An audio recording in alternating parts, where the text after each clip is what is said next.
मेरे किताबों के शेल्फ में एक जज्बात की किताब है। उसी किताब से आज एक कहानी सुनाऊंगी। आज की कहानी का नाम है राधिका, जिसे लिखा है मैंने और इसकी स्क्रिप्ट की एडिटिंग की है विवेक सोनी जी ने। आइए सुनते हैं राधिका। मेरे भैया कहते थे ट्रेन का सफर करना हो तो 1 घंटे पहले ही स्टेशन पहुंचना चाहिए। ऑफिस का काम करते करते मुझे वक्त का अंदाजा ही नहीं रहा और ट्रेन के लिए लेट हो गया था। लड़का होने का एक बहुत बड़ा फायदा है, वो ये कि एक बैग में इंसान 1 महीने का सामान आराम से रख लेता है। कृपया ध्यान दीजिए 12,314 सियालदह राजधानी एक्सप्रेस कानपुर सेंट्रल मुगलसराय के रास्ते। मैं भागते भागते ट्रेन चढ़ा, बैठा, अपने आप को रिलैक्स किया। और जनाब, आजकल चाहे आप अपने साथ सफर में पानी रखो या ना रखो चलता है, पर चार्जर जरूर रखना है। और मैंने भी वही किया, अपना चार्जर निकाला और फोन चार्ज करने लगा दिया। कुछ 2 या 3 स्टेशन गुजरे, पीछे से जानी पहचानी सी आवाज आई, एक्सक्यूज मी, ये चार्जिंग पॉइंट काम कर रहा है, मुझे फोन चार्ज पे करना था। जी बोल के जब मैं पीछे मुड़ के देखा तो मेरी जान जान में नहीं थी। ये आवाज उसकी ही थी जिसे मैं अपने आप से ज्यादा प्यार करता था। एक बार फिर मैं अपने आप में नहीं था, जैसे किसी ने मुझे पॉज का बटन दबा के रोक दिया हो। वो भी कुछ मेरे ही हालात में थी। जो चुप्पी हम दोनों में थी वो खत्म करना अभी शायद मेरी ही जिम्मेदारी थी। मैं ही बोल पड़ा, अरे राधिका, आप यहाँ कैसे? वो भी हंस के बोली, बस घर जा रही हूँ। और आप बताएं, आप कहाँ? बस मैं भी घर ही जा रहा हूँ। और मैंने बोला, फोन लगा लो चार्ज पर और बैठ जाइए। सामने बैठी थी मेरी मोहब्बत, जिसे मैं जी भर के देखना चाहता हूँ। पर एक सवाल, जिसे मेरी खुशियों का पहाड़ तो चुटकी बजा कर टूट सकता है। इनकी शादी तो हो गई थी, उनके पहनावे से बिल्कुल नहीं लग रहा था कि वो शादीशुदा हैं। फिर मैंने अपनी पहली नजर उनके मांग पे गिराई। उनकी मांग कोरी थी, माथे पे बिंदी तो थी, पर बिल्कुल वैसे ही जैसे पहले हुआ करती थी। काली रंग की, दोनों आईब्रोज के बीच में, बहुत खूबसूरत। वही भोलापन, वही सादगी, बस सूट की जगह साड़ी पहनी थी। गले में भी सिंपल सा चेन ही था, बस एक और जगह बचा था कंफर्म होने के लिए, और वो थी पैर की बिछिया। और मन से एकदम से आवाज आई उत्साही भरी, कुछ तो कर राहुल, कुछ तो कर ले। और मैं इतना उत्साही हो गया, मन तो कर रहा था अपना फोन गिराकर उनके पैर ही देख लूं। पर फिर से आवाज आई, नहीं राहुल, इतना उत्सुकता ठीक नहीं है। फिर मैंने अपना दिमाग दौड़ाया और अपने पैर की चप्पल अंदर करने के बहाने नीचे झुक गया, तो देखा कि उनके पैर भी कोरे थे। पैर में कोई बिछिया नहीं, कुछ भी नहीं। और मन में जैसे खुशियों का पिटारा खुल रहा हो। पर अचानक भाभी की कही बात याद आई, आजकल की छोरियां कोई श्रृंगार नहीं करती हैं, ना कोई लिहाज है, बस अपना जीन्स टॉप पहन के घूमती रहती हैं। ये असमंजस बिल्कुल केबीसी के 15th क्वेश्चन जैसे था। सही आंसर पता हो फिर भी रिस्क लेने का मन नहीं करता। भाभी कैसी हैं? वहां से आवाज आई, अच्छी है, बस उन्हीं से मिलने जा रहा हूँ, बहुत दिन हो गए, तो बोली एक बार मिल के चले जाओ। पीहू बड़ी हो गई होगी ना? हाँ, हो गई है, कद में तो मेरे बराबर आती है। और आप बताओ, मम्मी पापा कैसे हैं? मम्मी अच्छी है, उनसे ही मिलने जा रही हूँ। पापा तो भगवान को प्यारे हो गए हैं। दिल जो अभी तक फूलों की बगिया में उछल रहा था, वो एकदम से ही मुरझाए फूल की तरह नीचे गिर गया। ओह सॉरी, मुझे तो नहीं पता, कब, मुझे किसी ने नहीं बताया। पिछले साल शिवरात्रि में। ऐसे वक्त में क्या बोले समझ नहीं आता। आज मेरी उम्र 30 की हो गई है, पर अभी भी मैं समझ नहीं पाता हूँ कि क्या बोलूँ। न वो बोली, न मैं बोल पाया कुछ।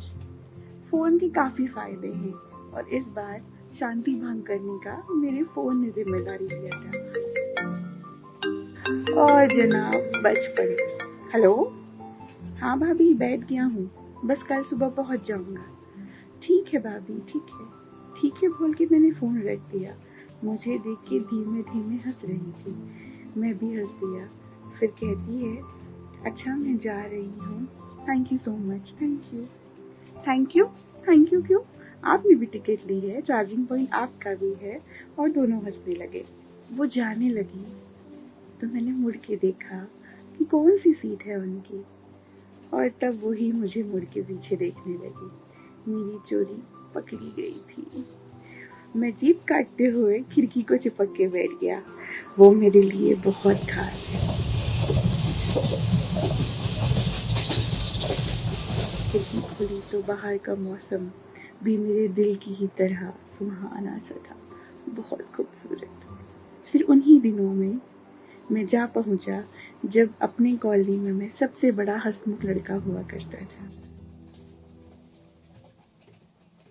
अरे राहुल, जरा धीरे मार यार, किसी के घर में वापस चले जाएगी तो बॉल वापस नहीं मिलेगी। इस हफ्ते की ये तीसरी बॉल है। कोई बात नहीं यार, बॉल के चक्कर में छक्के मारना थोड़ी छोड़ दूंगा। जो होगा देखा जाएगा, अभी तो अपन खेलते हैं। अरे अरे चलो, 7 बज गए हैं, आरती का टाइम हो रहा है। चलो चलो, पंडित जी राह देख रहे होंगे। ये है मेरे शामू काका, जो मुझे सबसे ज्यादा प्यार करते हैं। लड्डू गोपाल के पास का लड्डू मिली बचा के रखते हैं। अरे राधे राधे शामू काका, राधे राधे। आज तनिक देर हो गई बिटुआ। हाँ काका, क्रिकेट में दिल लग गया था ना। चलो आरती शुरू करते हैं। आरती खत्म होते ही मैं सबसे ज्यादा उत्साही प्रसाद बांटने के लिए होता हूँ। प्रसाद बांटना तो जैसे मुझे किसी ने सीख के भेजा हो ऊपर वाले के घर से।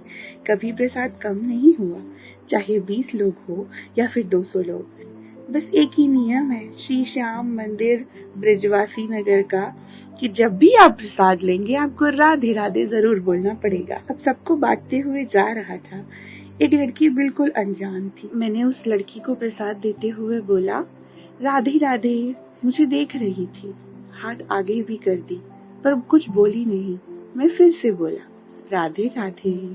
फिर कुछ न बोली। राधे राधे बोलो बिटिया, नहीं तो ये प्रसाद नहीं देगा। वह हंसते हुए बोली, राधे राधे, और प्रसाद लेके चली गई। कौन है काका ये? नहीं लगती है, कम सुनती है का? नहीं बिटुआ, वो शाम की दीवानी है ना, मंदिर में ज्यादा ध्यान लगाती है। लड्डू गोपाल के तरफ ज्यादा ध्यान है उसका। लड्डू गोपाल को निहारती है और फिर चली जाती है। नहीं आई है, आज सुबह भी आई थी। अच्छा, सुबह भी आती है। हाँ बिटुआ, अब तुम लोग घर जाओ, शाम हो रही है। भाभी राह देख रही होगी तो हार। जी काका। चलो हम सब चले। प्रणाम काका। अरे बिटुआ, ये लो, सुबह का लड्डू है, रखे थे थारे वास्ते। अब मेरी माँ नहीं है, पर मेरी भाभी है, जो मेरी माँ से बढ़कर है, जो मुझे अपने बच्चे जैसे ही रखती है। मेरी पढ़ाई मेरी भाभी ही करवाती है, मेरे कपड़े भाभी ही लाती है, मेरे लिए क्या सही है क्या गलत है सब कुछ भाभी ही देखती है। मम्मी को देखा नहीं हूँ, पर भाभी के साथ लगता ही नहीं कि माँ नहीं है मेरी। भाभी को आज मंदिर वाली लड़की के बारे में बताया तो हंसने लगी और बोली, अरे देवर जी, लड्डू गोपाल है ही इतने मोहक कि उनकी मूर्ति देखकर सब लील हो जाते हैं। प्यार की खूबसूरती है ही वही, प्यार हो जाए तो समझ नहीं आता, मोह इतना बढ़ जाता है और प्यार कब जिद में बदल जाता है पता ही नहीं चलता, और सब मोह को प्यार समझ बैठते हैं। आज की शाम कुछ ऐसी थी कि मैं जल्दी मंदिर चला गया। काका पोछा लगा रहे थे। अरे काका लाओ, हम लगा देंगे। नहीं नहीं हो बेटुआ, तुम पैर धो के अंदर बैठो, हम आ रहे हैं। मैं मंदिर में माथा टेकने को झुका तो पायल की आवाज आई। मैं ऊपर उठा तो देखा कि लड्डू गोपाल का श्रृंगार कर रही थी वो। 2 मिनट बस उसे निहारता रहा था। कितनी खूबसूरत है ना ये, ना कोई घमंड ना कोई कलेश, प्यारा सा चेहरा, और दिन भर मुस्कुराती रहती है। मेरी शाम की सबसे करीब है अभी वो। लाल सिंदूर से टीका लगा रही थी, जिसे ऊपर वाला ने सिखा के ही भेजा है इसे श्रृंगार करना। टीका लगा के जब मुड़ी तो मैं सामने ही था। मुझे दिखी और बहुत बड़ी सी स्माइल दी, जिसे मेरा ही इंतजार कर रही थी। मैं तो उनकी खूबसूरती में मग्न था। फिर पास आई और खुद से बोली, राधे राधे। मुझे तो होश ही नहीं था। राधे राधे छोटे पंडित जी। अरे राहुल बिटुआ, बाहर से आवाज आई तो मैं चौंका। दोनों हाथ जोड़कर राधे राधे बोल रही थी। राधे राधे जी, राधे राधे। और बाजू में आके खड़ी हो गई। मैं उसको देख रहा था। आंखें उचका के बोली, क्या हुआ? मैं सर नाम में हिला के लड्डू गोपाल को देखने लगा और बोला, थैंक यू मेरे लड्डू गोपाल। यही है ना वो जो मेरे लिए बनी है। पीछे से आवाज आई, चलो बिटुआ आरती करें।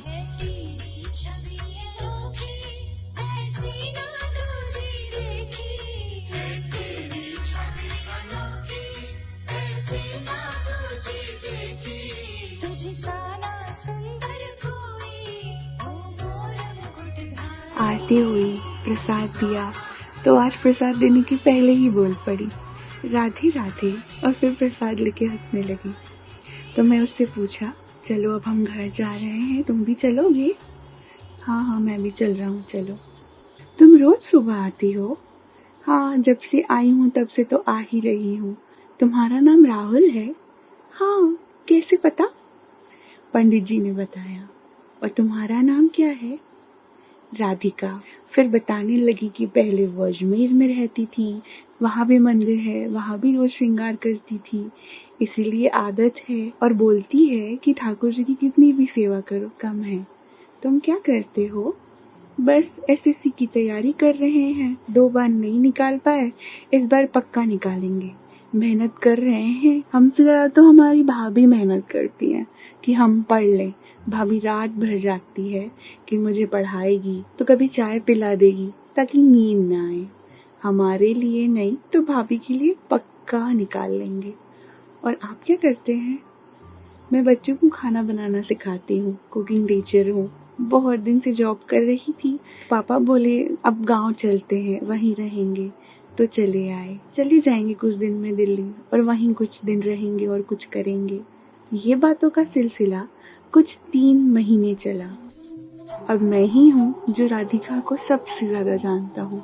एक दिन बस यूं ही मंदिर से जा रही थी तो राधिका बोली, राहुल तुमसे कुछ बताना था, कल बताएंगे, ठीक है? कल क्यों? आज क्यों नहीं? बस यूं ही। और वो हंस के अपने घर चली गई। वो तो चली गई पर मेरे मन में प्रश्नों का पहाड़ दे गई। क्या बोलेगी? मैंने भी सोचा जो दिल में अभी अभी उमड़ा है उसके लिए प्यार, उसको भी इजहार कर दूं और अपनी राधिका को अपनी राधा बना लूं।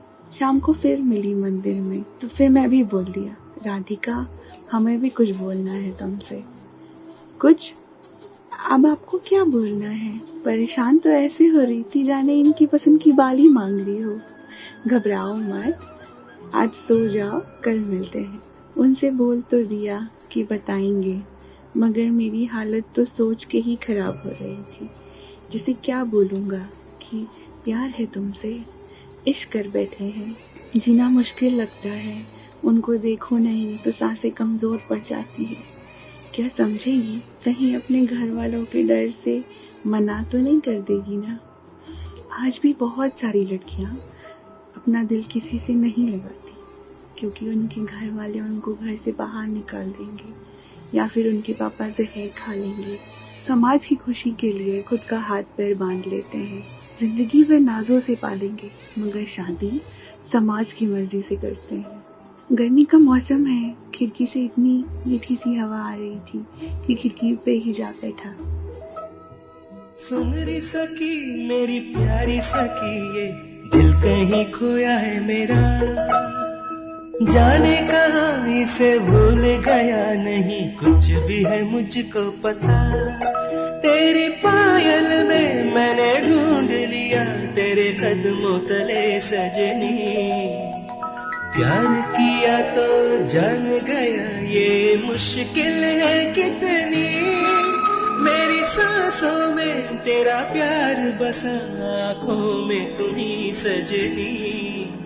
सुन रे सखी मेरी प्यारी सखी, ये दिल कहीं खोया है मेरा। पता है सबसे मुश्किल प्यार में क्या होता है? खुद को बताना कि प्यार हो गया है। मुझे ही देख लीजिए, मुझे पूरे 1 महीने लग गए ये जानने के लिए कि हाँ, राधिका ही वही है जो मुझे अपनी बातों से दिन भर परेशान करती है। कभी किसी के लिए ऐसा नहीं हुआ। हवा की रफ्तार बहुत तेज थी। उड़ता हुआ एक पत्ता मेरे पास आया, जैसे उन्होंने ही अपनी बेचैनी लिख दी हो। मैंने आंखें बंद किया तो उनकी झलक सामने ही आ गई। सच में कितनी खूबसूरत लगती है।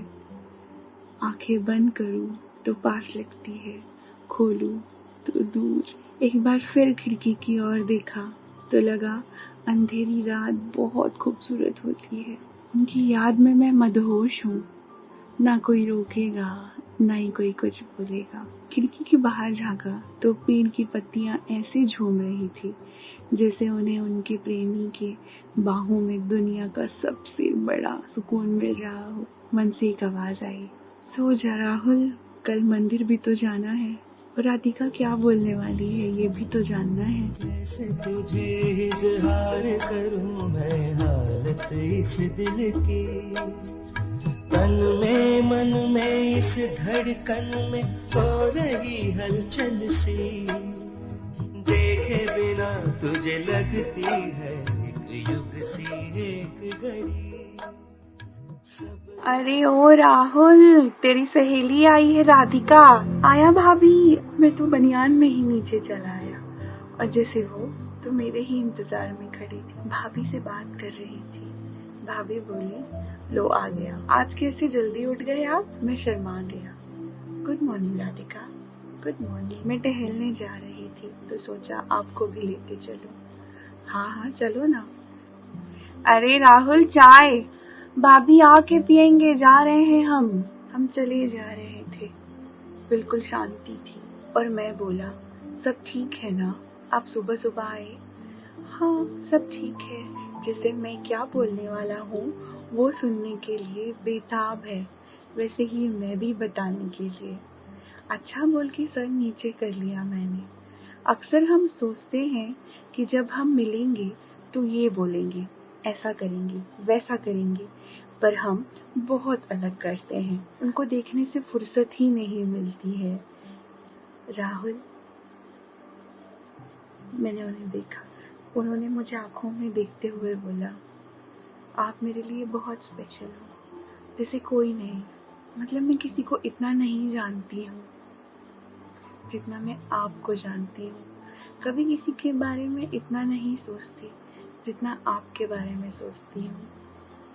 मेरी पल के नीचे ही हो गई हो जैसे शर्म से। कौन कहता है कि लड़के शर्माते नहीं हैं?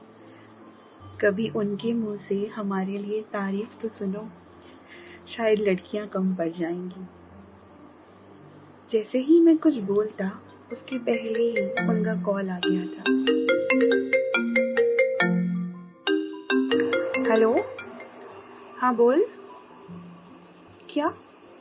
हाँ ठीक है, मैं जल्दी से आ रही हूँ। मैं अभी आई राहुल जी। पापा मेरे लिए पूछ रहे हैं घर पे। मैं बिना बताए आई हूँ ना, मुझे जाना पड़ेगा।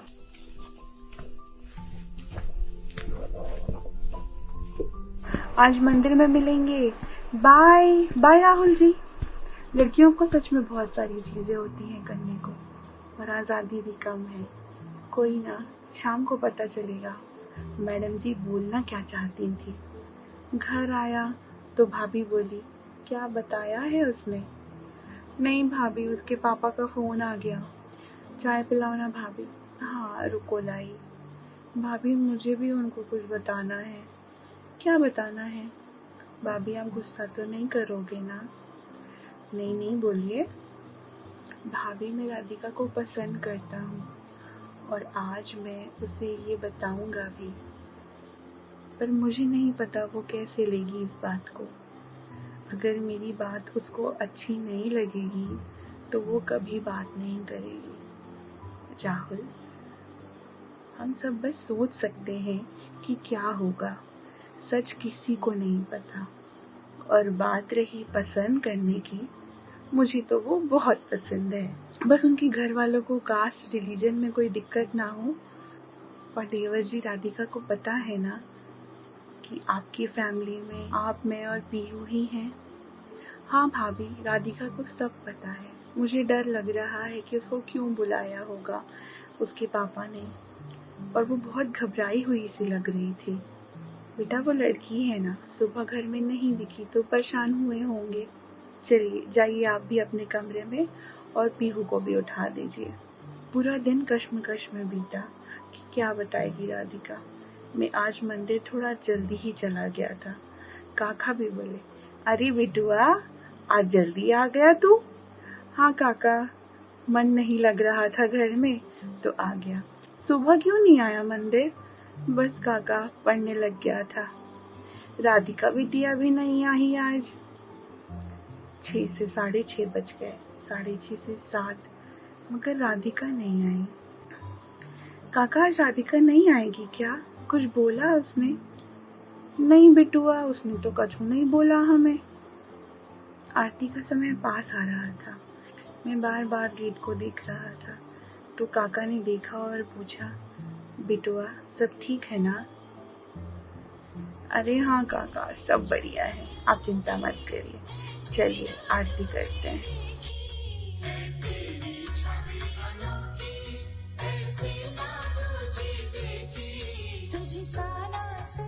आरती होने लगी पर बिल्कुल ध्यान नहीं था आरती में। माफ करना गोपाल जी। आरती के बीच में मुझे आभास हुआ कि वो आई है। मैं गेट की तरफ भागा, नहीं था कोई भी। उदास होके वापस आ गया। प्रसाद लेके घर वापस जाने लगा। राधे राधे काका, कल मिलते हैं। राधे राधे बिटुआ, अच्छे से जाना घर। राधिका के घर के सामने से गया, कोई नहीं दिखा, ना उसके घर वाले। पूरा घर शांत था। ऐसे ही 1 दिन, 2 दिन, 3 दिन, अब मुझसे रहा नहीं जा रहा था। क्यों नहीं आ रही है राधिका? कोई बात तो नहीं हुई ना? वो ठीक तो है ना? उसकी तबीयत तो ठीक है। उसके पापा उसको कुछ बोले तो नहीं होंगे? ऐसे अचानक से बुला लिया। कहीं उसके पापा हम दोनों को साथ तो नहीं देख लिए थे? ऐसे बहुत सारे सवाल मेरे दिल में आ रहे थे, पर किसको बोलूं, क्या करूं? उसके घर नहीं जा सकता हूँ, ना ही किसी से पूछ सकता हूँ। आज तो सोच लिया था कि कुछ भी हो राधिका का पता लगा के रहूंगा। मंदिर आया तो काका भी बड़े खुशी से बोले, राधे राधे बिटुआ। मैं समझ नहीं पाया कि क्यों इतने खुश हैं। क्या बात है काका, आज बहुत उत्साह में हो। उन्होंने मंदिर की तरफ इशारा किया। मैं समझ गया था कि राधिका आई है और मैं दौड़ते भागते हुए गया। राधिका, मैं मंदिर के अंदर जाने ही वाला था, उसने मना कर दिया और बोली, जीन्स और टी-शर्ट में आप मंदिर के अंदर नहीं आ सकते। रुक गया, वहीं रुक गया और उसे देखता रहा। वो मेरी राधिका नहीं लग रही थी, जैसे बहुत रोई हो, जैसे पूरी खुशियाँ छीन ली हो उससे किसी ने, जो कभी वापस नहीं मिलेगी। मैं वहीं खड़ा था।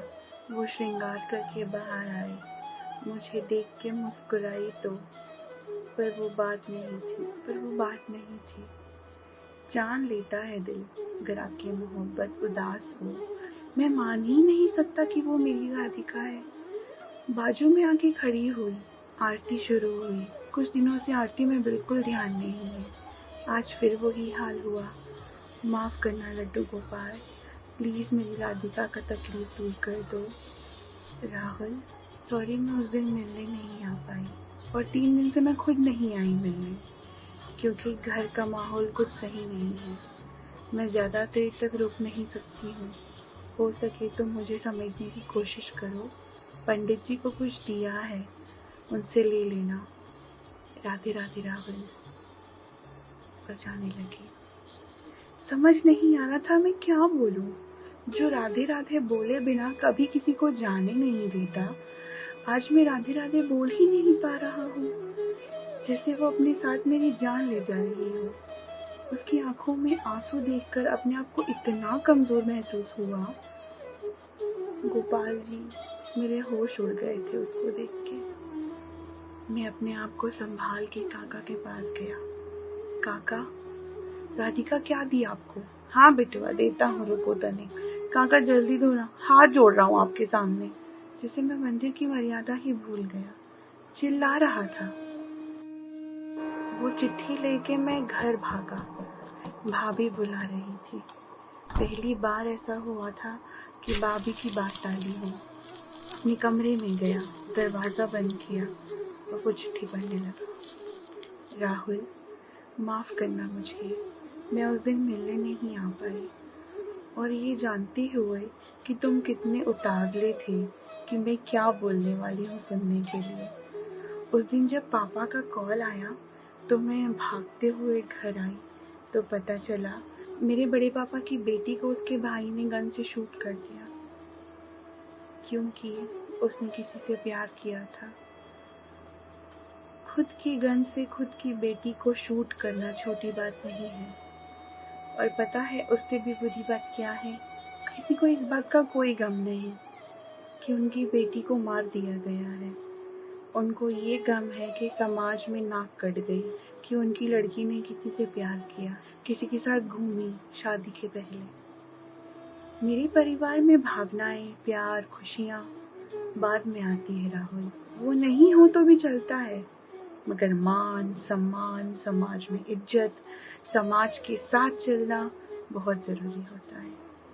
हमारे परिवार में 2 ही लड़कियां हैं, मैं और दीदी।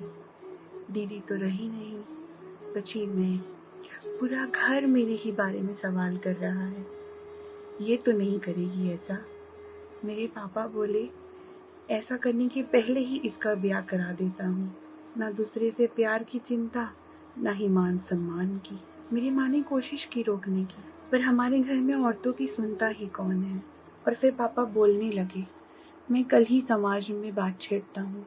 यहाँ पे मेरी दीदी को मार दिया गया, उसका किसी को गम नहीं, सबको इज्जत की पड़ी है, और मेरी भी शादी कराएंगे ये लोग। ऐसे में मैं क्या बोलती राहुल कि मुझे तुमसे प्यार है, तुम्हारी ही बन के रहना चाहती हूँ। ये बात जितनी खुशी से मैं तुमको बताना चाहती थी, उतनी ही उदासी में बताना पड़ रहा है। मैं नहीं चाहती हूँ मेरे इश्क की वजह से तुम अपने परिवार से दूर जाओ। मेरे घर वाले मेरी शादी भी फिक्स कर दिए हैं। किससे मुझे नहीं पता, कैसे दिखते हैं वो मुझे नहीं पता। मुझे पूछा तक नहीं कि मैं तैयार हूँ या नहीं, मैं आगे पढ़ना चाहती हूँ या नहीं, कुछ नहीं। मैं जानती हूँ राहुल कि ये बहुत आसान है, ये बोल देना कि भूल जाओ। मैं नहीं बोलूँगी कि भूल जाओ, मैं ये बोलूँगी कि आगे बढ़ो। मेरी ज़िंदगी की लगाम मेरे हाथ में नहीं है, ना ही मुझे कोई पूछता है, ना ही मुझे कोई बात बोलने का हक है। तुम एसएससी क्लियर करना और बहुत अच्छे इंसान बनना। तुमने कभी मुझसे कहा नहीं कि तुम मुझे चाहते हो, पर तुम्हारी आंखें तुमसे ज़्यादा तेज है, खूबसूरत है, हर पल मुझसे ही बात करती हैं। और पीहू को बोलना कि दीदी बहुत सारा प्यार दे रही है, और भाभी को नमस्ते। अक्सर सुना है कि प्यार अधूरा रहता है, आज महसूस हो रहा है तो जिया नहीं जा रहा। मेरे लिए तुम लाइफ में आगे बढ़ो, और हाँ, भाभी का नाम रोशन करना। जो देख रही मेरे दिल में दहशत सी, ये स्वर्ग है या नरक है, मुझको होश नहीं, मेरी जिंदगी और मौत है अब हाथ में। मैं पूरी तरह टूट चुका था अंदर से। कैसे कोई अपना हक किसी पे दिखा सकता है बिना जाने कि वो क्या चाहती हैं? कौन कहता है कि औरतें कमज़ोर होती हैं? औरतें हैं तो आप हो, आपका घर है, आपका मर्द होने का मतलब है। ऐसे औरतों को कमज़ोर बोल के अपना मान सम्मान के सामने उनको झुका दिया जाता है। ऐसी कितनी कहानियाँ अधूरी रह गई होंगी। राधिका के लिए मेरा प्यार और सम्मान और बढ़ गया है आज। कितनी स्ट्रॉन्ग है मेरी राधिका, इतनी बड़ी बात मुझसे बोल पाई। मैं शायद कभी बोल भी नहीं पाता उससे। लड़कियां बहुत बड़ा दिल लेके पैदा होती हैं, क्षण भर में उनकी पूरी दुनिया किसी के हाथ में सौंप देती है, पर ये बात अपनाना बहुत मुश्किल है। पीहू एक ही थी जो मुझसे बात करने की हिम्मत करती थी। चाचू क्या हुआ? आप ऐसे अच्छे नहीं लगते हो चाचू। आप हैप्पी हैप्पी अच्छे लगते हो, जैसे वरुण धवन लगता है वैसे ही। भाभी भी पीछे से आई। तेरे चाचू वरुण धवन नहीं धर्मेंद्र लगते हैं पीहू, एकदम छोटे बच्चे जैसी शक्ल। शायद भाभी भी मुझसे बात करने से डर रही थी, कहीं उनके सामने मैं रो न दूं। भाभी आई और बोली, बेटा गोपाल जी सब ठीक कर देंगे, खुश रहा कर। हम होनी को पकड़ के नहीं रख सकते हैं बेटा, आप निराश मत रहा करो। मैंने भाभी को देखते हुए बोला, भाभी मैं आपके गोद में सर रख के सो सकता हूँ। और पीहू वहां से जोर से बोली, ये मेरी मम्मी है, पीहू की बच्ची, ये मेरी भाभी भी है, तुम दोनों मेरे ही बच्चे हो, सो जाओ। उस दिन मैं बच्चों सा रोया था भाभी की गोद में। भाभी सर पे हाथ फेरते हुए बोली, बेटा तू उसकी सोच, उसके दिल की हालत क्या होगी। वो दिल में किसी और को रखकर किसी और के नाम की मेहंदी लगाएगी। सबको अपना दर्द बड़ा लगता है देवर जी, आपको स्ट्रांग बनना पड़ेगा। लाइफ रुकती नहीं है, आगे बढ़ना ही पड़ेगा। उसने भी बोला है ना, आपके लाइफ में आपको आगे बढ़ना है। हाँ भाभी। देवर जी आप अपनी माँ जैसी भाभी की बात नहीं मानोगे। भाभी माँ जैसी नहीं, आप मेरी माँ ही हो। माँ के गोद का सुकून मैंने कभी नहीं लिया भाभी, सच में बहुत सुकून है आपके गोद में। चाचू मम्मा बहुत अच्छी लोरी सुनाती है, पीहू बाजू से बोल पड़ी। सुनाओ ना भाभी मुझे भी, मैंने कभी नहीं सुना। उस दिन भाभी की लोरी सुन के बहुत अच्छी नींद आई। पीहू अपना हाथ मेरे हाथ के ऊपर रखकर सुकून से सो गई। उस दिन बहुत दिनों बाद मुझे नींद आई थी। मेरा दर्द मेरी भाभी से देखा नहीं गया, तो अगले ही दिन मुझसे बोल पड़ी, राहुल आप दिल्ली चले जाओ, वहीं से एसएससी की तैयारी करना, मैं और पीहू रह लेंगे। मैं सयानी हो गई हूँ, देखो मैं पंसारी की दुकान से सामान भी ले आई, चाय बना लेती हूँ और मैं मम्मी का ख्याल भी रखूंगी। हम रह लेंगे, आप चिंता मत करो। हाँ देवर जी। चाचू मैं मम्मी का पक्का पूरा ख्याल रखूंगी। मैं निशब्द था, मैं क्या बोलूं मुझे कुछ समझ नहीं आ रहा था। तभी पीहू बोलने लगी, आप काका से मिलाओ ना, कल आए थे पूछने, शायद आपको भी अच्छा लगेगा लड्डू गोपाल के दर्शन करके। मैं उस दिन पूरे 5 दिन बाद मंदिर गया था। काका बोले, बिटुआ कहाँ थे तुम इतने दिन से? कल तो पीहू से पूछा कि तू कैसन है, वो बोली तबीयत कुछ ठीक नहीं है, आज ठीक लग रहा है। हाँ काका आज ठीक लग रहा है। काका एक बात पूछे आपसे? हाँ बिटुआ पूछो। आज मैं श्रृंगार करूं, मैं धोती कुर्ता भी लेके आया।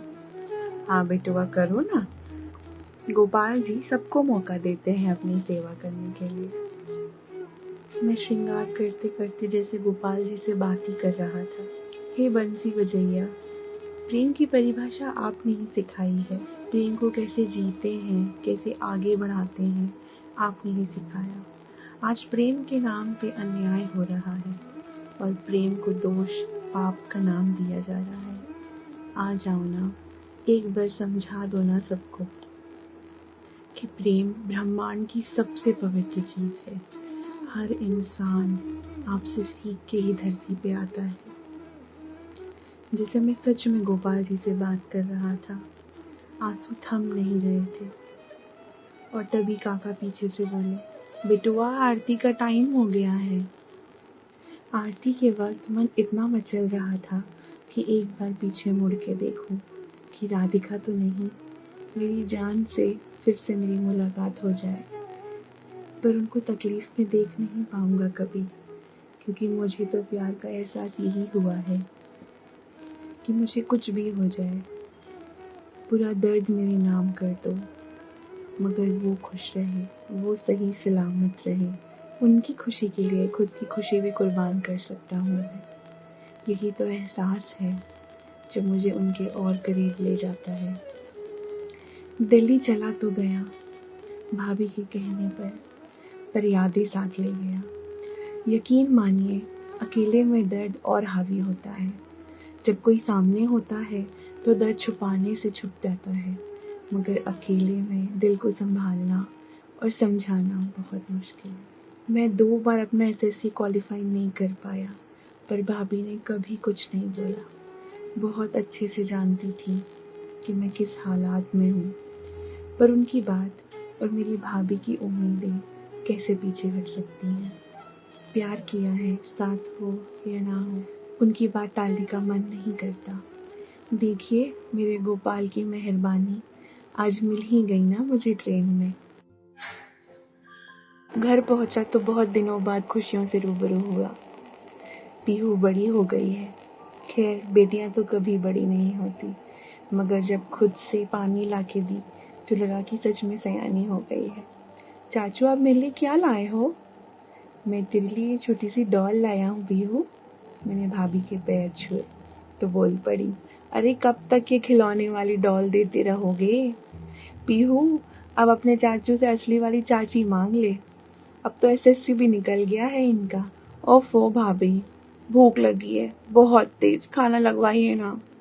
और मैं जानता हूँ कि आपने पक्की भिंडी की सब्जी बनाई होगी, है ना भाभी? तो उधर से पीहू बड़े चहकते हुए बोली, मैं बनाई हूँ चाचू, खाओगे ना? हाँ बेटू, क्यों नहीं खाऊंगा। और गले से लगा लिया उसे।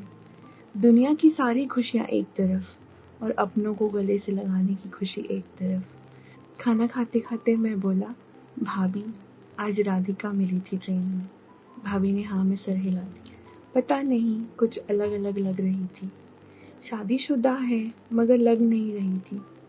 शादीशुदा है पर कोई श्रृंगार नहीं दिखता, वैसे ही है जैसे पहले दिख रही थी। तो भाभी बोल पड़ी, हाँ हो सकता है उसे वैसे ही अच्छा लगता हो। देवर जी आप जाओ और आराम करो, शाम को अपन लड्डू गोपाल के मंदिर चलेंगे। भाभी ने जैसे मेरे दिल की ही बात बोल दी हो। मंदिर जाते वक्त भगवान से बस यही अरदास कर रहा था कि राधिका भी मंदिर आए। और जब मैं मंदिर पहुंचा, जिसे मैं चाहता था कि राधिका मंदिर में हो, और वैसे ही हुआ जिसे आखिरी बार मैंने उसे देखा था। गोपाल जी का श्रृंगार कर रही थी। मैं काका के पास गया, उनके पैर पड़ा और बोला, राधे राधे काका। अरे बेटुआ राधे राधे, बड़े दिन बाद आए हो। बहुत प्यारा सा बच्चा हाथ में लिए थे। काका ये कौन है? कितना प्यारा है, बिल्कुल लड्डू गोपाल की तरह। मैंने बच्ची को अपने हाथ में ले लिया। चाचू मुझे भी दो ना, मुझे भी खेलना है इसके साथ। कितना क्यूट है ये। नहीं पीहू, बहुत छोटा है वो अभी, चाचू को लिए रहने दो, आप ऐसे ही खेलो उसके साथ। पंडित जी ये किसका बच्चा है? बड़ा प्यारा है।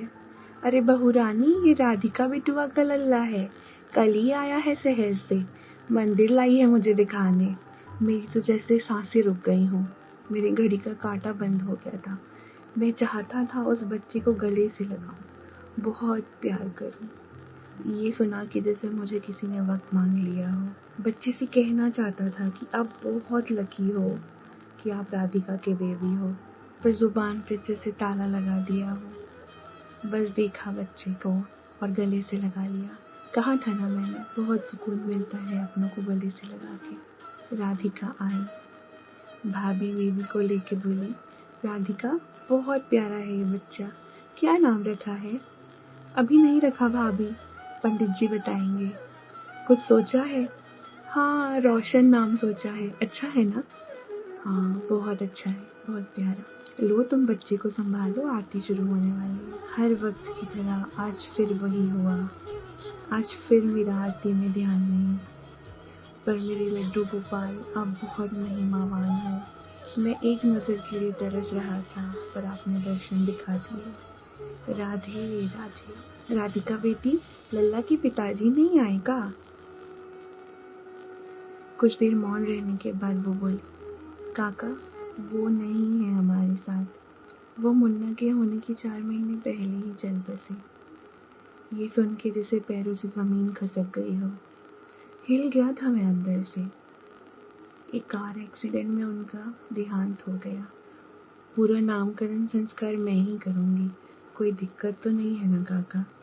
नहीं बिटिया, कोई दिक्कत नहीं है, गोपाल जी के दरबार में सब अच्छा ही होता है। तुम्हारे धैर्य को मानना पड़ेगा बिटिया। तुम अकेले इस लल्ला को लेके जी रही हो। एक बेटी में जितनी हिम्मत है उतनी कहीं नहीं पाओगे। नामकरण संस्कार हुआ और पूरे विधि विधान में राधिका ने ही सब कुछ किया। जाते जाते भाभी बोल पड़ी, राधिका आओ घर पर कभी। आती जरूर भाभी, कल ही जा रही हूँ वापस। कारोबार संभालना है, अकेले ही देखना पड़ता है ना। नामकरण के लिए आई थी। राधिका बिटिया, बुरा ना मानो तो एक बात बोले। हाँ काका बोलिए ना, अपनों के बात का क्या बुरा मानना। तुम दूसरी शादी कर लो, तुम्हारी उम्र भी ज्यादा नहीं है, लल्ला भी छोटा है और तुम्हारे समाज में तो बहुत लोग मिल जाएंगे। मेरी नजरें जैसे उन पे ही थी। मुझे पूरा विश्वास था कि ये बात वो कभी नहीं मानेंगी। हंसते हुए बोली, काका एक बात पता है, जब मेरी शान जी से शादी हुई तो मैं उनको जानती भी नहीं। उन्होंने मुझे एक नन्हे पौधे जैसे पाला है, हर चीज में साथ दिया, हर काम में उनके साथ रखा, पढ़ाया लिखाया और सबसे ज्यादा विश्वास। मैं उस समाज से हूँ जहाँ लड़कियों को कभी स्कूल नहीं भेजा जाता, मगर उन्होंने मुझे हर वो चीज सिखाई कि मैं खुद कर पाऊँ, अपनी जिंदगी खुशी से निकाल पाऊँ। अब तो मुन्ना भी आ गया है, आखिरी तोहफा भी दे दिया उन्होंने मुझे। कैसे उनको भूल के किसी और को अपना लूं, कैसे ये सब कुछ भूल जाऊं।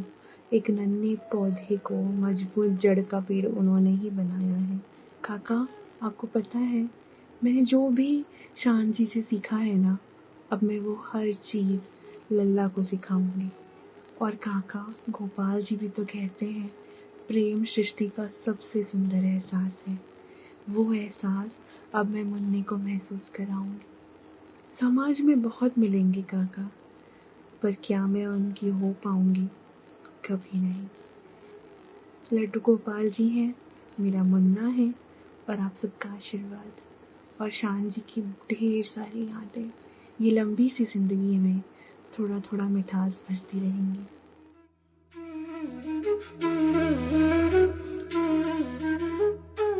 सुना आपने, मैंने कहा था ना, बहुत स्ट्रांग है मेरी राधिका। उनको देख के लगता है कि उनके पति 4 महीने पहले गुजर चुके हैं।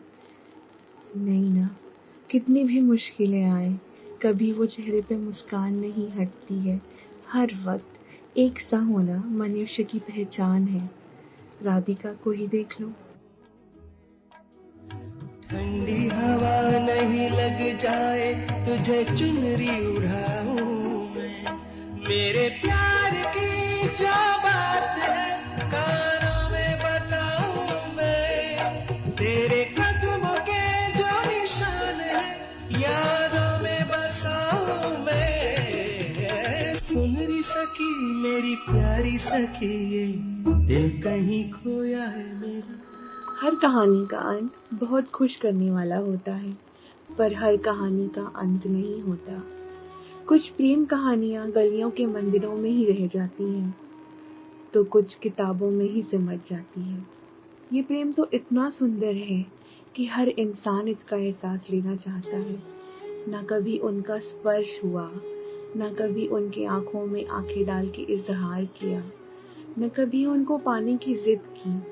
और इस प्रेम कहानी में कुछ है तो वो है प्रेम, प्रेम और सिर्फ प्रेम। बोलते हैं ना, प्रेम का कोई अंत नहीं होता। आप प्रेम के जाल में फंस गए तो आप जीवन भर रहेंगे, और ये ऐसा सुंदर जाल है जो आप चाह के भी बाहर नहीं आ पाएंगे। प्रेम को प्रेम की नजर से देखो, खुशियां देगा। प्रेम को जिद की नजर से देखोगे तो आपको बर्बाद कर देगा।